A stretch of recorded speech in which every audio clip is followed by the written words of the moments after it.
وعلیکم ورحمۃ اللہ وبرکاتہ۔ سواگت ہے آپ کا ہمارے یوٹیوب چینل پہ۔ نظام الدین اولیاء رحمۃ اللہ علیہ کی اتہاس۔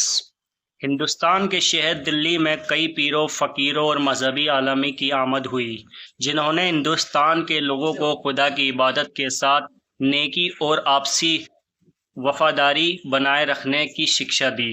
یہی وجہ ہے کہ دلی میں کئی ایسے ہی روحانی شخصیتوں کی مزار اور درگاہیں موجود ہیں، جہاں سینکڑوں عقیدتمند لوگوں ہر روز حاضری دینے آتے ہیں۔ دلی کے دوسرے مجاہدین سے تعلق رکھنے والی بھی کئی ایسی ہستیاں موجود ہیں جس کے لیے لوگوں کے دلوں میں صدیوں سے احترام اور محبت برقرار ہے اور آگے بھی رہے گا۔ ایسا ہی ایک مقدس مقام ہے حضرت نظام الدین اولیاء کی درگاہ۔ یہاں حاضری دینے کے لیے روز سینکڑوں کی تعداد میں بابا کے مرید آتے ہیں، جس میں سے زیادہ تر دلی کے باہر کے ہوتے ہیں۔ بابا کی مریدوں میں نہ صرف ہندوستان کے بلکہ بدیشوں میں رہنے والے ہزاروں لوگ بھی شامل ہوتے ہیں۔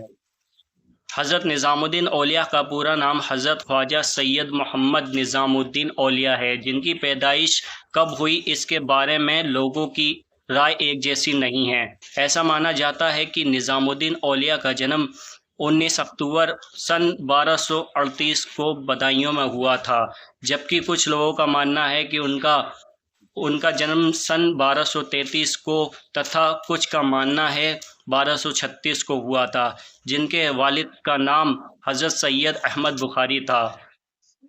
کہا جاتا ہے کہ انہوں نے اپنی پیدائش کے ترنت بعد اسلامک کلمہ پڑھا تھا، جبکہ ان کی والدہ کا نام بی بی زلیخا تھا، جو ایک پاک عورت تھی اور اپنا سارا وقت خدا کی عبادت میں لگاتی تھیں۔ بی بی زلیخا بدایوں کے خواجہ اور بخاری کی پتری تھی۔ سلطان شمس الدین التمش کے دور میں ان کے بزرگ بخاری سے ہندوستان آ گئے۔ لاہور میں کچھ سمے ٹھہرنے کے بعد وہ بدایوں آ گئے اور سدا کے لیے یہیں بس گئے۔ اس دور میں بدایوں کو مدینۃ الاولیاء کہا جاتا تھا اور ایک اسلامک شکشا حاصل کرنے کا اہم استان بنا چکا تھا۔ یہی نہیں، صوفی اور سنتوں کے لیے بھی یہ استان خاص اہمیت رکھتا تھا۔ نظام الدین اولیاء جب 5 سال کے ہوئے تو ان کے پتا کا سایہ ان کے سر سے اٹھ گیا۔ ان کی والدہ بی بی زلیخا جو کہ خود ایک شخصیت تھی، انہوں نے اسلامک تعلیم کے لیے مولانا علاء الدین اصولی کو سونپ دیا۔ اس کے بعد حضرت علی مولا بزرگ بدایونی کے ہاتھوں میں درستہ فضیلت حاصل کی۔ اس وقت علی مولا نے کہا تھا کہ نظام الدین خدا کے علاوہ کسی کے بھی آگے سر نہیں جھکائے گا۔ حضرت نظام الدین 20 سال کے ہوئے تو اپنی والدہ اور بڑی بہن کے ساتھ لے کر دلی آ گئے۔ کچھ سال بعد نظام الدین اجودھر چلے گئے، جو آج پاک پتن شریف پاکستان میں استھت ہے، جہاں ان کی ملاقات روحانی طاقت کے مالک اور اعلیٰ درجے کے عالم بابا فرید الدین سے ہوئی۔